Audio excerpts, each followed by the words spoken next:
이 시간 하나님께서 우리에게 주신 말씀 신약성경 마가복음 8장 27절에서 33절까지의 말씀입니다. 마가복음 8장 27절에서 33절까지 저와 여러분 한 절씩 교독하시고 마지막 33절 한 목소리로 봉독합니다. 제가 27절 읽겠습니다. 예수와 제자들이 빌립보 가이사랴 여러 마을로 나가실새 길에서 제자들에게 물어 이르시되 사람들이 나를 누구라고 하느냐? 제자들이 여쭤 이르되 세례를 요한이라고 또 물으시되 너희는 나를 누구라 하느냐? 베드로가 대답하여 이르되 주는 그리스도 신이다 하매 이에 자기의 일을 아무에게도 말하지 말라 경고하시고 인자가 많은 고난을 받고 장로들과 대제사장들과 서기관들에게 버림받되어 죽임을 당하고 사흘 만에 살아나야 할 것을 비로소 그들에게 가르치시되 드러내놓고 이 말씀을 하시니 베드로가 예수를 붙들고 편견하고 함께 봉독합니다. 예수께서 돌이키사 제자들을 보시며 베드로를 꾸짖어 이르시되 사탄아 내 뒤로 물러가라. 네가 하나님의 일을 생각하지 아니하고 도리어 사람의 일을 생각하는도다 하시고 아멘. 네. 특별히 하나님께서 우리에게 주시는 말씀 베드로의 신앙 고백이 담긴 그 말씀을 중심으로 해서 함께 은혜를 나누고자 하겠습니다. 지난 시간에 우리가 했었던 말씀들 잠깐 좀 떠올려 보겠습니다. 지난 시간에 베세다 지역 근처까지 가셔가지고 예수님께서 맹인, 시각장애인을 고치는 장면들에 대해서 함께 생각해 봤었습니다. 기억이 나시죠? 그쪽에서 예수님께서 고치신 다음에 그 다음에 이제 베세다 지역에서 빌립보 가이사랴 지역으로 옮겨가는 그런 내용이 오늘 본문의 내용 되겠습니다. 오늘 본문에 대한 내용들 좀 살펴보기 위해서 지도를 함께 좀 떠올려 주시면 조금 지도를 좀 보면서 좀 보면 좋을 것 같아요. 지도, 네, 약간 좀 왼쪽으로 오른쪽에 흩어져 있긴 하지만 여기 이제 갈릴리 지역 지도가 볼 때마다 약간 다른 지도가 나오죠. 여러분들 보시기에 좀 중요하다는 걸 위주로 지도를 좀 바꿔가지고 하는데 오늘은 이제 지역 이름이 나와야 되기 때문에 그렇습니다. 여기가 이제 예수님께서 사용하셨던 갈릴리 바다 위주로 사용을 주로 하시죠. 이렇게 이제 색깔이 분별 다르게 되어 있는 게 뭐냐면은 어떤 분봉왕이 통치하고 있는가에 따라서 색깔을 좀 달리해서 이렇게 칠하고 있는 거예요. 그래서 이쪽 지역이 이제 데가볼리라고 해서 완전 이방인 지역이 되겠고요. 유단간 동편 지역 이쪽 많이 이방인 지역이죠. 원래대로 따지면 이쪽 쪽 많은 지역도 사실은 그 이스라엘 지역이어야 되는데 뭐 여러 가지 뭐 나라를 잃고 하면서 빼앗기고 다른 이방 지역에 살게 된 그 이방 지역이 된 거고요.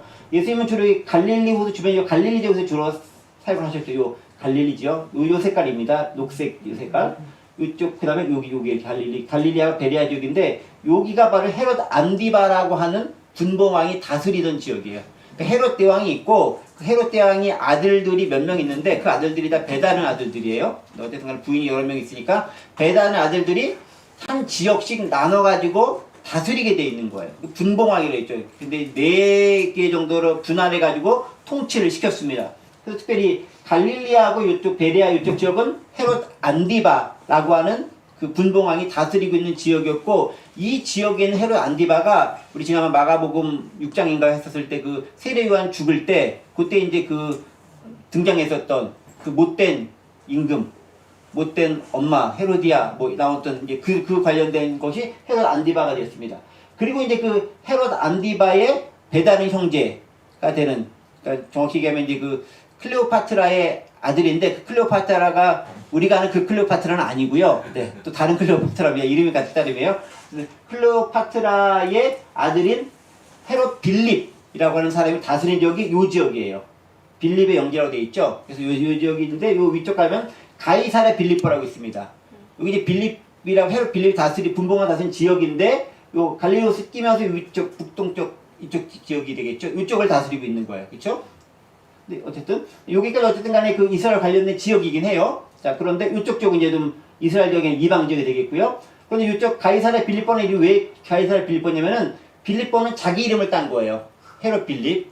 가이사라는 로마 황제를 지칭한 말이죠. 그래서 가이사랴, 그다음에 케사르, 시저 다 똑같은 말이에요. 이게 로마식 발음이냐, 영어식 발음이냐, 성경식 발음이냐에 따라가지고 달라질 따름이지 가이사랴, 케사르, 시저 똑같은 말인데 그러니까 로마 황제의 그 이름과 자기 이름을 붙여가지고 지역을 만든 거예요. 붙인 거. 그러니까 내가 황제를 그만큼 존경한다라는 의미가 이 가운데 들어있는 이 지역인 거죠. 예수님은 어디로 가시냐면은 벳세다가 여기 있잖아요. 이쪽 쪽에서 이쪽 쪽 끝까지 올라가신 거예요. 이쪽이 더 넘어가면 이제 수리아 지역이거든요. 완전히 이방 지역이 되는 거죠. 수리아 아람 지역인데 요 거의 끝쪽까지 올라가서 가지고 이방 지역과 이 유대가 다스리고 있는 이스라엘 다스리는 그 국경선 지역, 경계선 지역까지 올라가셔 가지고 요 지역쯤에서 오늘 본문에 사건이 발생한 겁니다. 어떤 사건? 베드로의 신앙 고백이 펼쳐지는 그 사건이 요 지역에서 발생하는 거예요. 그러니까 갈릴리 바로 호수가 아니라 위쪽에서 발생한다라는 걸 알 수 있습니다. 그렇죠? 이게 다 나름대로 의미가 있는 거죠. 어떤 의미가 있을까요? 여러분 우리가 계속 지금 보면 알겠지만 예수께서 마가복음에서는 계속해서 유대 지역과 이방 지역을 계속 번갈아 가면서 거의 동일한 의미로 사역을 하고 계신 것을 발견할 수 있죠. 말로는 내가 이스라엘을 위해서 왔다라고 하면서 이방 지역을 배척하는 것처럼 보이지만 실제로 배척하려는 의도가 아니라 그들의 믿음을 북돋우기 위한 모습이었고 예수님의 사역은 철저하게 이쪽에는 유대 지역, 사마리아 지역도 예수님 왔다 갔다 하셨으니까 사마리아, 갈릴리, 이 앞쪽에 예루살렘 지역까지 이렇게 어울린 이쪽 지역 전체와 더불어서 이방 지역이 이쪽에 수리아 지역, 그 다음에 데가볼리 지역까지 전체를 다니시면서 사역하셨던 것을 발견할 수 있습니다. 그리고 베드로의 신앙 고백도 이방과 유대의 경계선쯤들 이 가이사랴 빌립보라는 이쪽 지역에서 오늘 본문의 사건들이 발생하게 된다라는 것들을 발견할 수 있습니다. 자, 이 정도 배경까지 좀 염두에 두시고 보면 좋을 것 같아요. 자, 그런데 오늘 본문 이전에 있었던 사건이 뭐라 그랬죠? 벳세다에서 여기 벳세다에서 무슨 사건이 있었다 그랬죠? 지난 시간에 벳세다에서 시각장애인, 네, 맹인, 예전 같으면 소경의 눈을 고치셨던 장면들이 있습니다. 기억이 나시죠? 네. 그때 고치셨던 장면이 있는데 그 고치시면서 무슨 얘기가 또 나오냐면은 얘들아 너희 왜 이렇게 무식하냐 라고 얘기하죠. 딱 고치나 건너오시면서 너 왜 니네들 왜 떡 몇 개 없는 거 가지고 고민하고 있어. 왜 떡 하나밖에 없는 거 가지고 고민하고 있어 하면서 좀 깨라, 좀 뛰어라 라는 거죠. 이방인 사람들이 눈을 감고 있다가 소경이 맹인이 시각계 눈을 떴던 것처럼 너희의 영적인 무지도 좀 깨어져라 라고 말씀하셨던 것이 예수님의 의도가 그 안에 담겨 있었던 거다 라고 말씀을 드렸습니다. 그런 예수님의 당부와 예수님의 마음이 그 안에 녹아들었는지 모르겠지만 오늘 본문을 보면은 베드로가 기가 막힌 신앙 고백을 하는 장면이 나오죠. 우리 방금 읽어줬던 것처럼 주는 그리스도입니다 라고 고백하는 장면이 나옵니다. 무척 단순하지만 무척 중요한 신앙 고백이 그 안에 들려있는 거죠. 어떻게요? 지금까지 감겨있던, 지금까지 닫혀있던 그 영적인 눈이 비로소 제자들이 뜨여지기 시작했다라는 것을 의미합니다.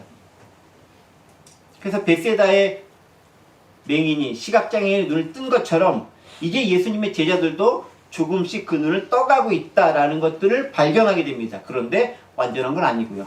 부족한 모습들이 보입니다. 그거 좀 더 살펴보도록 하겠죠.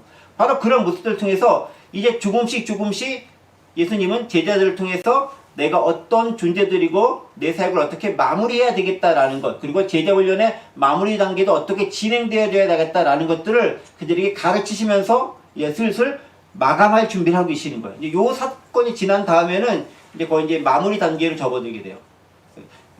예수님 보통 공생을 3년을 보는데 요 사건이 지난 다음부터는 이제 3년째쯤 지나가는 접어드는 때로 보통 보는 것이 학자들의 견해이기도 합니다.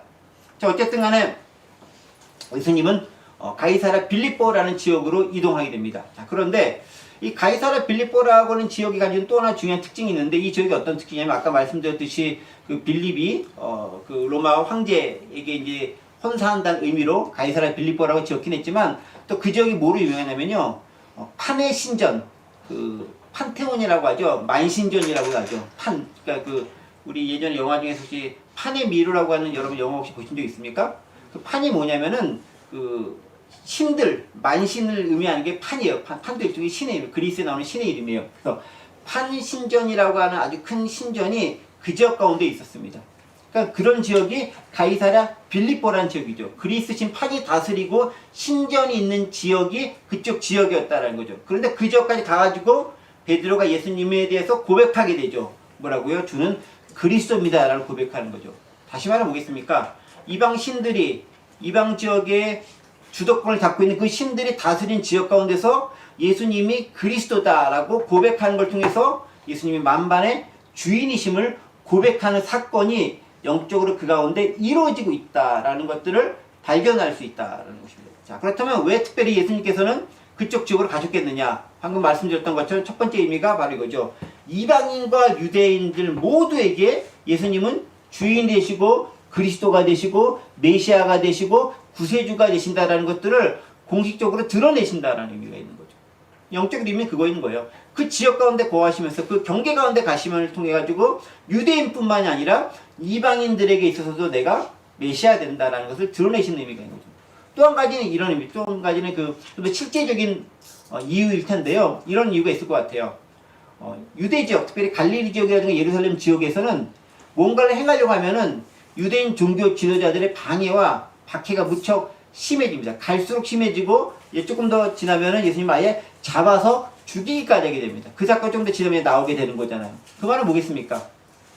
이쪽 지역에서는 그런 고백을 대놓고 하다 보면은 곧 예수님이 잡히실 가능성도 있고 방해받을 가능성도 많이 있기 때문에 조금 더 그런 물리적인 행정력이라던가 그런 지배력이 미치지 않는 지역까지 올라가셔가지고 그렇게 고백이 이루어질 수 있도록 했다라는 것들을 생각해 볼 수 있습니다. 대략 한 요 정도 두 가지 정도 이유를 가지고 예수님께서 가이사랴 빌립보라는 지역을 가면서 그쪽에 어떤 마을에 들어가셔서 거기서 이제 제자들과 더불어서 이야기를 나누고 예수님께 대한 고백이 나오도록 하고 있습니다. 자, 그런데 예수님에 대한 고백이 그냥 나온 게 아니죠. 어떤 질문과 대답, 대화 가운데 나온 거죠. 어떤 대화가 있었는가를 한번 살펴보겠습니다. 27절이죠. 다시 한번 보겠습니다. 예수와 제자들이 빌립보 가이사랴 여러 마을로 나가실 때 길에서 제자들에게 물어 이르시되 사람들이 나를 누구라 하느냐. 예수님께서 물어보죠. 제자들에게 사람들이 나를 누구라 하느냐.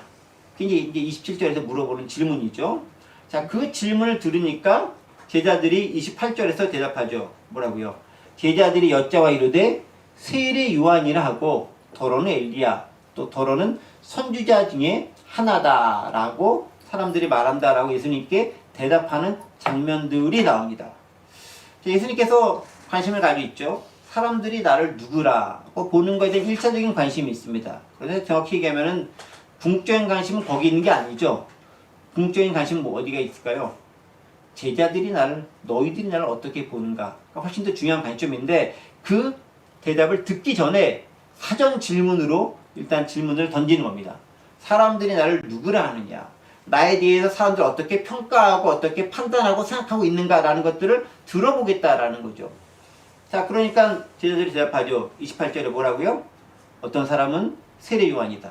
어떤 사람들은 엘리야다. 또 어떤 사람들은 선지자 중에 하나다라고 고백합니다. 근데 여기하고 병행이 되는 본문이 있어요. 오늘 본문이 제가 마가복음 8장 27절부터 지금 33절, 정확히 하면 33절이 아니라 저쪽이 9장 1절까지 봐야 되는 건데 그 중간까지 이게 끊었는데 이거 병행이 되는 본문이 어디냐면은 마태복음 16장 13절부터 23절이 오늘 본문과 병행되는 본문이에요. 거기도 좀 더 나가요. 30절까지 좀 나가는데 어쨌든 마태복음 16장 13절부터 23절이 오늘 본문과 병행되는 본문인데 거기서도 오늘과 똑같은 질문이 나와요.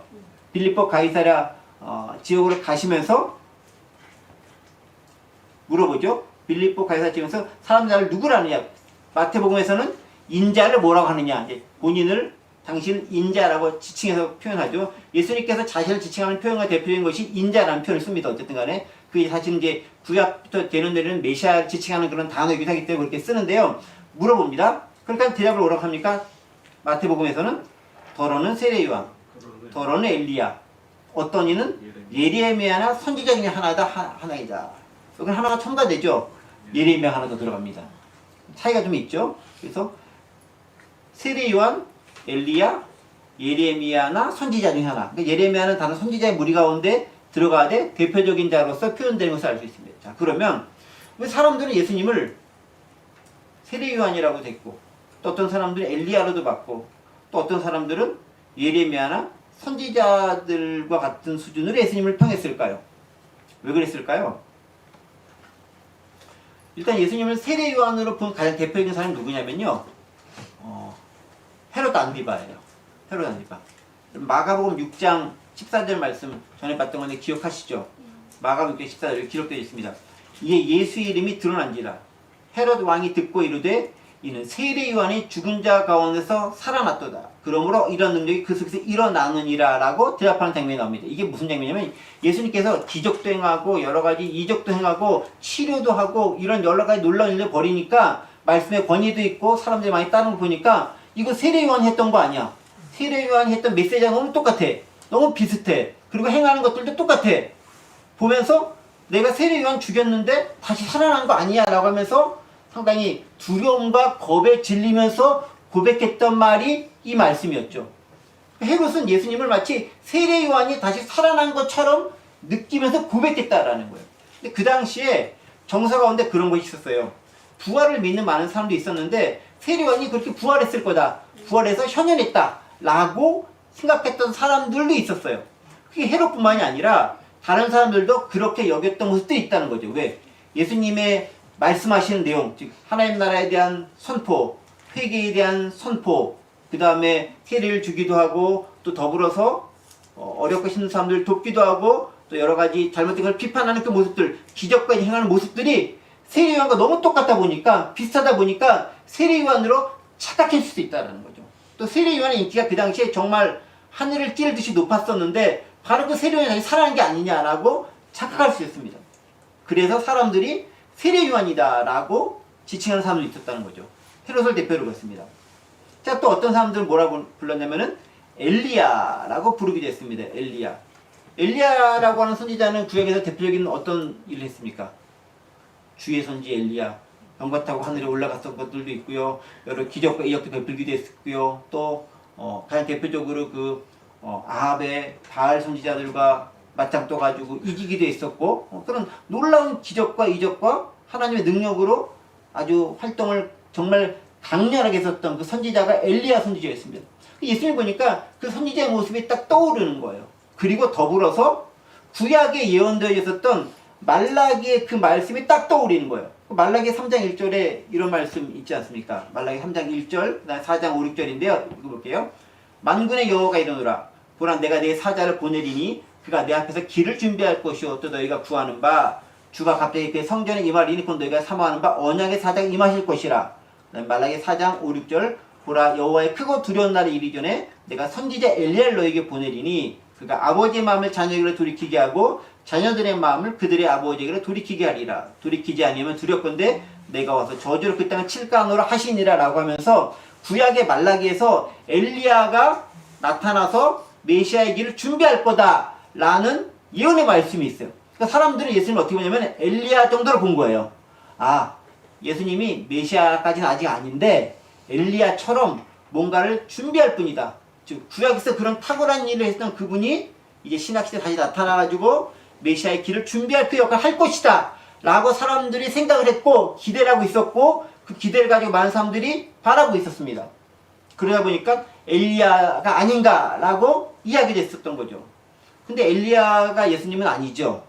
예수님은 엘리야의 여러 가지 하는 일들, 엘리야의 성격을 이어받은 자는 따로 있다라고 얘기하십니다. 누구죠?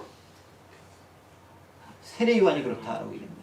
그래서 마태복음 11장 10절에서 14절이 그것을 지칭해주고 있죠. 마태복음 11장 10절 14절입니다. 제가 읽을게요. 기록된 바 보라 내가 내 사자를 내 앞에 보내리니 그가 내 길을 내 앞에 준비하리라 하신 것이 이 사람에 대한 말씀이니라. 이게 세례 요한을 보면서 하신 말씀이거든요. 내가 진실로 너에게 말하노니 여자가 낳은 자 중에 세례 요한보다 큰 이가 일어남이 없도다. 그러나 천국에서는 극히 작은 자라도 그보다 크니라. 세례 요한의 때부터 지금까지 천국은 침노를 당하나니 침노하는 자는 빼앗느니라. 모든 선지자와 율법에 예언한 것이 요한까지니 만일 너희가 즐겨 받을진대 오리라 한 엘리야가 곧 이 사람이니라 라고 말씀하시면서 직접 예수님께서 언급하죠. 뭐라고요? 세례 요한이 구약 말라기에서 예언된 그 선지자다. 메시아의 길을 준비할 자는 바로 세례 요한이다라고 지칭하고 있습니다. 그러니까 사람들이 알고 있던 것도 잘못 알고 있었던 거죠. 물론 사람들은 거기까지 예수님 마음까지 모르니까 현상만 보고 그렇게 평가를 했지만 예수님은 그게 아니다라고 분명히 제자들에게 이야기해 주는 거죠. 그러니까 예수님은 세례 요한도 아니고 엘리야도 아닌 거예요. 그 다음 또 마태복음에서 어떤 선지자가 나오죠? 예레미야가 나옵니다. 예레미야는 어떤 역할을 했습니까? 예레미야는 이스라엘이 망하는 것을 눈으로 목격한 참 슬픈 비운의 선지자입니다. 또 예루살렘이 망할 거다고 계속 고백할 수밖에 없었던 그렇게 선언할 수밖에 없었던 안타까운 선지자입니다. 그리고 사람들 앞에서 유다와 이스라엘 잘못을 끊임없이 깨우쳤었던 그런 모습이기도 합니다. 예수님의 모습과도 비슷합니다. 계속해서 유대인 종교 지도자들을 꾸짖으면서 니네 그러면 안 된다. 또 어떤 얘기 있습니까? 이 성전이 곧 무너지자. 3일 만에 무너질 거다. 라는 예언도 막 하시잖아요. 나중에 실제로 예수님 별사시나 산점 지난 다음에 무너지기도 했잖아요. 그런 모습들이 예레미야랑도 오버랩될 수 있는 것처럼 사람들에게 보여줄 수 있었고 또 그 예레미야도 선지자 중에 대표적인 사였기 때문에 선지자처럼 이렇게 위대한 예리는 그런 분이 아닌가라는 것들이 그 당시 사람들이 예수님에 대해서 가지고 있었던 생각들이었다라는 것입니다. 그러니까 사람들이 예수님을 누구로 부릅니까? 사람 예수님을 세례 요한 정도로, 사람은 예수님을 엘리야로, 사람 예수님을 예레미야나 선지자 정도로 보고 있었던 것이 그 당시 사람들이 예수님을 보는 생각이었다. 그러면 오늘 우리는 예수님을 어떻게 보고 있을까요? 우리가 보는 예수님은 어떤 모습일까요? 우리 뭐 너무 정답을 좀 이따가도 알겠지만 다 알고 있기 때문에 그겁니다라고 우리가 배운 대로 머리에 입력된 대로 고백할 줄 모르겠는데 실제로 내가 내 삶 가운데서 예수님을 어떻게 고백하고 그분을 내 삶 가운데서 모시고 있는가라는 부분들을 질문해 볼 필요가 있다는 거예요. 사람들이 보는 예수님은 결단코 메시아로서 예수님까지는 나가지 않았어요. 탁월한 선지자, 엄청난 기적을 행하는 분, 그런 것까지는 보신 거죠. 하지만 메시아까지는 나가지 않았다는 것입니다. 오늘날의 많은 세상 사람들이 예수님을 메시아로 보지 않죠. 뭐로 봅니까? 탁월한 혁명가를 보시는 분들도 계시고 또 기적을 행하는 사람으로 보는 사람들도 있습니다. 또 아주 탁월한 상담가나 치유자, 또 치료자 뭐 이런 걸로 보기도 하고요. 또 우리가 잘 아는 그 성현, 성인 군자 뭐 이런 모습의 예수님을 보기도 합니다. 그런데 예수님이 그 모습에 만족하실까요? 예수님은 그 모습으로 오셨을까요? 그 모습이 아닌 것은 아니지만 그 모습이 예수님의 전체적인 모습은 아니다라는 것을 우리가 알아야 된다는 거죠. 우리 역시 그런 것들 중에 하나로만 예수님을 보고 있을 가능성도 있다라는 거예요. 세상 사람들이 그렇게 하고 있는 것처럼 우리도 어느 순간 그렇게 할 수도 있다라는 것입니다. 자, 그러면서 예수님은 진짜 궁금한 것을 29절에서 제자들에게 질문하죠. 또 물으시되 너희는 나를 누구라 하느냐. 진짜 궁금한 게 그거죠. 근데 말이야, 너네는 나를 뭐라고 생각해? 누구라 생각해? 이게 진짜 궁금한 거죠. 왜 그래요? 제자들은 같이 생활하면서 제자 훈련을 시켰잖아요. 당신께서 떠난 다음에 당신의 사명을 물려받아서 그 사역을 마무리하고 펼쳐 나가야 될 사람들이 제자들이잖아요. 제자들은 예수님이 누군지 정확히 알아야 되는 거예요. 그들의 생각이 궁금하다. 베드로가 대답을 잘하죠. 뭐라고요? 29절에 주는 그리스도이십니다 라고 고백하고 있습니다. What about you? He asked. Who do you say I am? Peter answered. You are the Christ. 당신은 그리스도입니다. 이렇게 고백합니다. You are the Christ. 자, 그런데 이 크라이스트라는 말이 그리스도다라는 말이요. 이게 사실은 헬라어로서 그리스도라는 말인데 기름 부음을 받은 자라는 거와 똑같은 말이고 이 말은 메시아와도 똑같은 말이에요. 구약 히브리어로는 메시아. 그 메시아라는 단어가 70인역이 여러분 제가 말씀드렸죠? 뭐라고 그랬습니까? 구약을 헬라어로 번역했었을 때 72명의 사람들이 모여서 번역했다고 해서 70인역, 2명은 이제 플러스된 거예요 원래. 네, 그 70인역에서 헬라어 구약 성경이 70인역인데 거기서 메시아라는 것을 그리스도라고 번역을 했어요. 그러니까 메시아, 그리스도, 기름 부음 받은 자 다 똑같은 말이에요. 아까 가이사랴, 케사랴, 시저 똑같은 말인 것처럼 메시아, 그리스도, 기름 부음 받은 자 다 똑같은 말인 거예요. 이게 다른 말이 아니에요. 헷갈리시면 안 됩니다. 그렇게 고백하고 있는 거죠. 그래서 어떤 영어 성경에는 뭐라 하냐면 여기는 You are the Christ로 되어 있지만 어떤 영어 성경에는 You are the Messiah라고 번역된 영어 성경도 있어요. 그렇죠? 네네. 그게 달라요. 그러니까 그 어떤 번역본인가에 따라서 메시아라고 되는 것도 있고 크라이스트라고 된 것도 있습니다. 어쨌든 베드로는 명확하게 고백하는 거죠. 주는 그리스도입니다. 그래서 주는 할 때 그 주는은 우리말로는 주님이라고 고백해서 주님 로드인 것처럼 보이지만 원래 그 여러 영어로 보면 뭐라 되어 있습니까? You죠, you. You are the Christ. 그 헬라어도요. 좀 2인칭 단수인 수라는 단어를 써요. 수가 이제 너라는 뜻이거든요. you라는 뜻이에요. 그래서 주님은 우리 이제 번역할 때 그분을 이제 높여드리기 위해서 주님은이라고 했지만은 이제 원래는 당신은 그리스도십니다. 이렇게 고백한 거예요. 처음부터 이게 Lord is 뭐 이런 뜻이 아니라는 거죠. You are the Christ라는 거죠. 당신은 메시아입니다. 당신은 그리스도입니다라고 고백했다라는 거죠. 그러니까 구약에 예언된 그리스도가 메시아가 바로 당신입니다라는 고백을 한 거예요. 자, 그런데 마태복음 요거가 조금 더 보강이 되어져 있죠. 마가복음 무척 단순하게 당신이 그리스도입니다라고 고백하지만 마태복음 16장 10절은 조금 더 확대되어져 있죠. 뭐라고 되어 있습니까? 주는 그리스도시요 살아계신 하나님의 아들입니다 라고 고백하죠. 뭐가 또 첨가됐습니까? 살아계신 하나님의 아들입니다 라는 거죠. 메시아는 메시아인데 어떤 메시아냐? 살아계신 하나님의 아들로서의 메시아라고 좀 더 명확하게 그 정체성을 짚어주고 있어요. 어떤 정체성입니까? 하나님의 아들이라는 거예요. 지금 뭡니까? 신이라는 거예요. 그러니까 메시아는 인간일 수도 있는데 하나님의 아들은 신이다라는 거예요. 또 살아계신, 지금도 역사하고 계신 죽은 신이 아니라 지금도 살아있는 바로 그 살아있는 그 하나님의 그 아들이다라는 거예요. 그래서 영어로 있진 않은데 뭐라 되냐면은 The living, the son of God.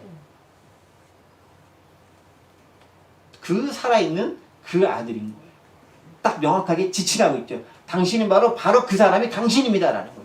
하나님의 즉 베드로는 제정신이 아닌 성령의 힘을 힘입어서 성령의 힘을 힘입었다는 걸 제정신이 아니다 그렇긴 한데 네, 성령의 힘입어서 이렇게 고백하는 거죠. 예수님이 하나님의 아들이심을 정확하게 고백을 하고 메시아입니다라고 딱 고백을 한 거예요. 근데 진짜 제정신은 아닌 거예요. 베드로의 생각으로 나올 수 없는 답변이었기 때문에 그래요. 그래서 마태복음에는 바요나 시모나 이걸 알게 한 건 네가 아니라 하나님께서 알게 해준 거다라고 이야기하고 있죠. 무슨 얘기입니까? 직접적으로 이야기하고 있는 것은 아니지만 예수님에 대해서 바요나 시모나 예수님께 바요나 시모나라고 하시면서 너를 알게 한 것은 바로 하나님이 알게 있다라고 고백하고 있다라는 거죠. 그게 무척 중요한 부분이라는 거죠. 하나님의 아들로서 그리고 이스라엘의 메시아로서 그분이 중요하게 역사되고 있다라는 것입니다. 자, 그렇다면 우리도 이제 예수님을 어떻게 봐야 되는가라는 부분들이 너무 알고 있었던 것이지만 다시 한번 확실하게 명확하게 알 수 있는 거죠. 뭐라고요? 하나님의 아들 메시아로서 그리스도로서 예수님을 우리가 믿고 있느냐라는 거예요. 그냥 지식으로만 그게 아니라 진짜 그분을 나의 메시아로서 인정하고 있는가? 진짜 하나님의 아들 맞는가?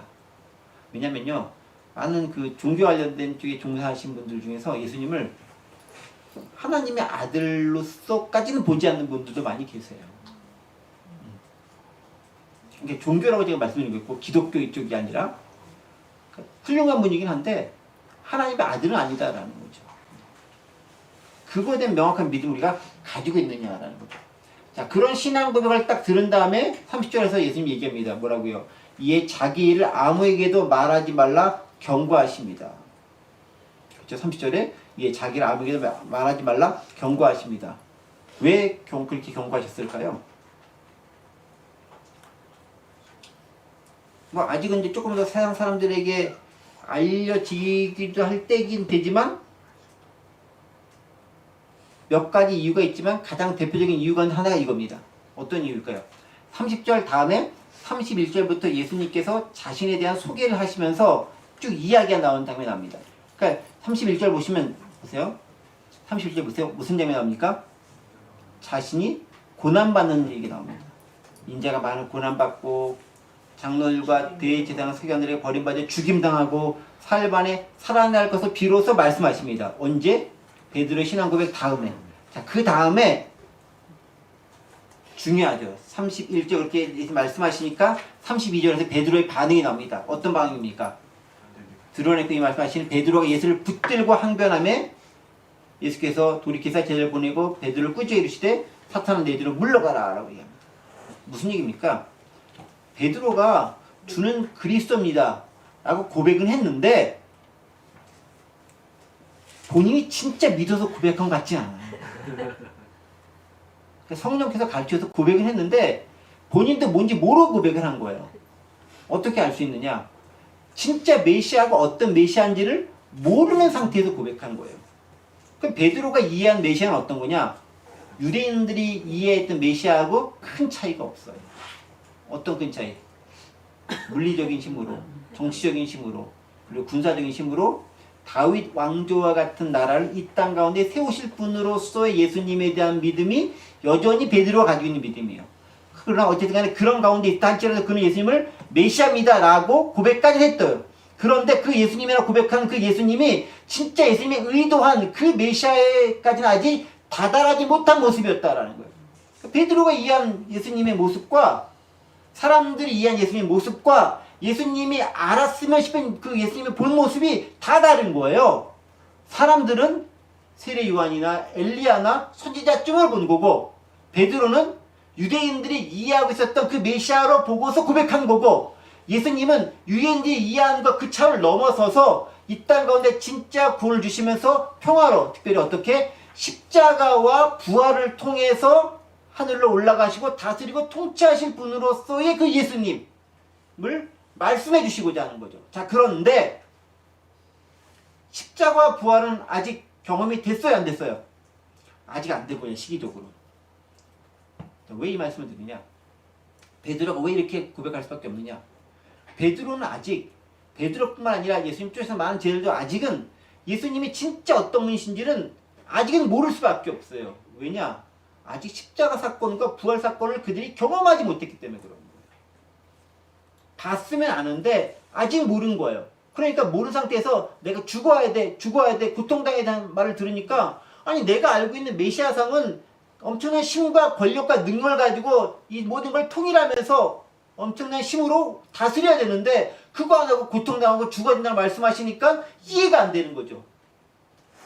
그래서 뭐라고 합니까? 붙들고 항변하는 거잖아요. 32절에. 붙들고 항변하다. 여러분 그 32절에 베드로가 예수를 붙들고 항변하다라는 말 영어로 뭐라고 되어 있어요? 32절 보세요. 항변하다. 항변하다라는 말은 한국말로 되어 있는데 영어로 보면 되게 재밌는 말로 되어 있어요. 뭐라고 되어 있습니까? begun to rebuke him이라고 꾸짖고 있어요. 이 똑같은 말이 예수 그대로 또 사용했어요. 여기 보세요. 33절에 베드로가 꾸짖어 이르시되라는 말 있죠? 여기 또 있죠? He rebuked Peter라고 돼 있죠? 베드로가 예수님이 꾸짖듯이 아니야 그게 무슨 말이 있습니까? 이렇게만 얘기하니까 예수님이 또 베드로에서 네가 제정신이 아니구나 라고 하면서 또 꾸짖는 거예요. 지금 이렇게. 여러분 이 모습이 우리 가운데 없을 것 같으세요? 어떤 모습인지 아십니까? 우리가 전통 가운데 들어왔던 그 예수님의 삶 내가 그렇게 해라고 들어왔었던 알아왔었던 그 예수님의 삶 그 다음에 누군가가 그렇게 말해왔던 그 예수님에 대한 그 이미지 그 모습들이 내 안에 딱 자리 잡고 있는 거예요. 전통 가운데 자리 잡고 있어가지고 그곳에서 벗어나는 것에 대해서 뭔가 딱 들려오면은 그거 그럴 리가 없다라고 하면서 뿌리치고 오히려 그 사람을 꾸짖는 거예요. 심지어 당사자인 예수님까지도 꾸짖으면서 말도 안 돼. 왜 이렇게 그런 엉뚱한 말씀하세요? 라고 하면서 항변하듯 이라고 되게 완곡하게 표현했지만 리뷰크라는 단어를 쓰면서 꾸짖으면서 얘기한다는 거죠.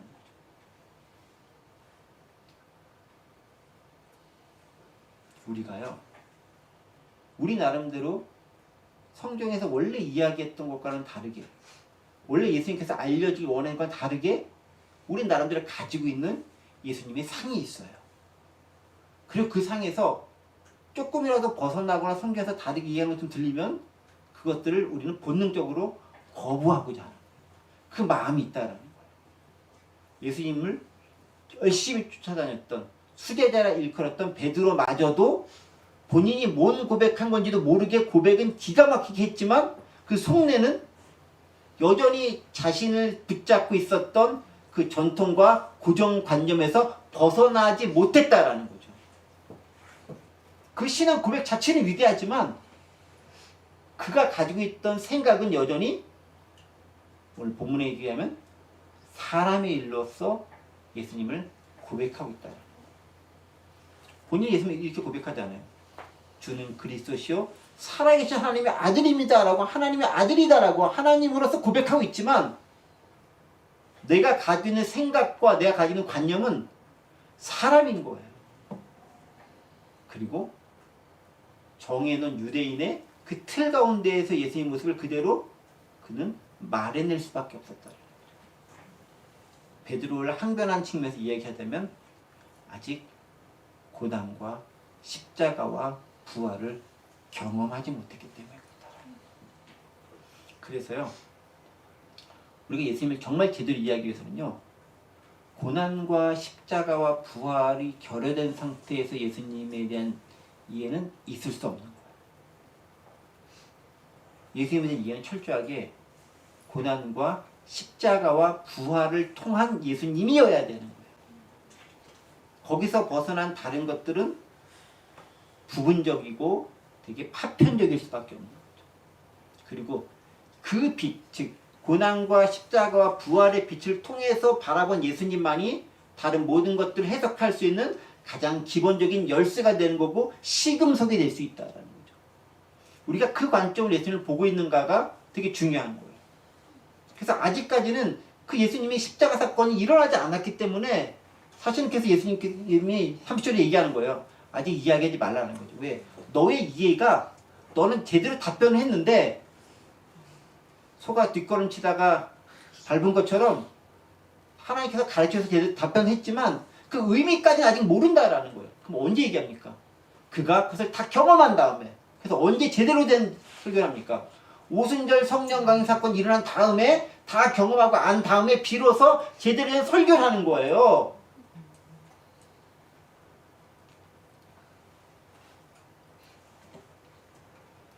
우리 역시 그럴 수 있다. 하나님의 일을 한다고 막 열심히 얘기하고 말하면서도 나는 여전히 사람의 일을 가지고 하나님의 일을 말할 수 있다라는 거예요. 저도 마찬가지겠죠. 하나님의 일을 막 열심히 말은 하지만 역전히 사람의 생각을 가지고 그 관념 가운데서 말할 수도 있다라는 거예요. 우리는 그 부분을 끊임없이 점검해보고 끊임없이 확인해봐야 돼요. 그렇지 않으면 말은 제대로 했는데 생각은 엉뚱한 것에 가 있을 수 있다는 거죠. 말씀을 정리해 보겠습니다. 베드로의 신앙 고백은 놀라운 고백입니다. 특별히 이방 지역과 유대 지역의 접경 지역에서 했다는 것은 비단 유대인만이 아니라 온 인류의 구원자 되심, 즉 메시아 되심을 선포하는 놀라운 상징적 의미가 그 안에 담겨져 있습니다. 그리고 베드로의 고백은 성령께서 가르쳐 주심으로 하나님께서 알려주심으로 고백했던 모습이었습니다. 하지만 그러함에도 아직 예수님의 십자가와 부활이 경험되기 전이었기 때문에 그는 완전히 이해할 수 없었어요. 그죠? 지금까지 전통적으로 내 안에 들어왔던 그것을 바탕에 둔 고백밖에 할 수 없습니다. 그것이 틀렸다라고 할 수는 없지만 그게 베드로가 고백한 예수님에 대한 한계일 수밖에 없다라는 거죠. 그렇다면 어떻게 됩니까? 우린 예수님을 제대로 경험해야 됩니다. 제대로 알아야 되는 거예요. 어떤 빛으로? 십자가와 부활의 빛 가운데서 발견된 예수님을 제대로 경험하고 그 가운데서 안 걸 가지고 다른 것들을 볼 수 있어야 된다는 것입니다. 혁명과 예수님 좋아요. 근데 십자가와 부활을 통해서 세상을 개혁하는 예수님이어야 되는 거예요. 그거 없이 그냥 개혁가? 이건 온전치 못하다라는 거죠. 되게 다른 거예요. 우리같이 일반적인 사람들은 그냥 뭐 그게 그거 이상할지 모르겠지만은 세계사를 다루고 정치를 하고 중요한 일을 하는 사람들에 있어서는 되게 다른 거예요. 성현이 한 사람이 아니라 구원자 메시아로서의 그분의 정체성을 알고 이 얘기하는 것이 중요하기 때문에 그렇다는 거죠. 우리 삶에도 적용하기 원합니다. 내가 아는 내가 믿는 예수님은 어떤 분이신가? 나는 그걸 어떻게 적용하는 것인가? 그냥 훌륭한 선생님으로, 훌륭한 랍비로, 삶의 좋은 상담자로, 치유자로만 그치는가? 아니면 십자가와 부활을 통한 구원자로서의 예수님을 통해서 우리가 세상을 바라보는가? 스스로 질문해 보시면서 그 안에서 바라볼 수 있는 새로운 시각이 우리는 온전히 깨우쳐지기를 간절히 바라고 그래서 볼 수 있는 여러분들 되길 원합니다. 기도하겠습니다. 은혜와 사랑의 하나님 아버지 감사합니다. 베드로의 놀라운 신앙 고백을 살펴봤습니다. 그러나 그 고백은 그의 답변과는 다르게 완전치 못한 생각 가운데 있었음을 고백합니다. 하나님, 우리 역시 그렇게 나의 편견과 고정관념에 따른 신앙생활을 하고 있는 것은 아닌지 돌이켜봅니다. 참다운 믿음으로 나아가게 도와주시고 우리가 원하는 대로의 믿음이 아니라 주님께서 가르쳐 주신 것대로의 믿음을 제대로 가질 수 있도록 은혜 베풀어 주옵소서. 감사드리며 예수 그리스도의 이름으로 기도하옵나이다. 아멘. 아멘.